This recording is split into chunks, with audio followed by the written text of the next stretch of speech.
Welcome. In this video I will show you how to change DPI settings on your VIVO V60E smartphone.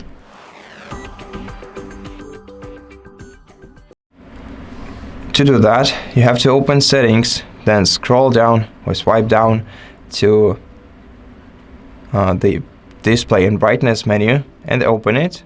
In this menu you're gonna have to select font and display size menu, and here you can move this slider to make your font size either smaller or bigger depending on whether you move it to the right or to the left.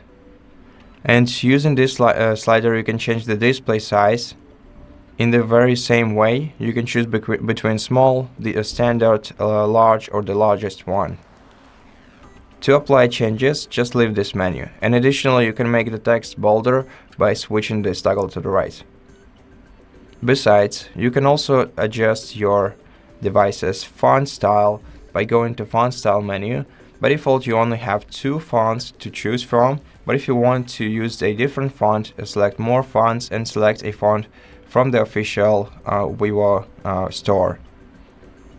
Tap on the one that you like, click download it, and then set it up in this menu. And that's basically it. Thank you for watching this video. If it helps you, please consider subscribing to our channel, leave us a like and a comment below, and I'll see you in the next one.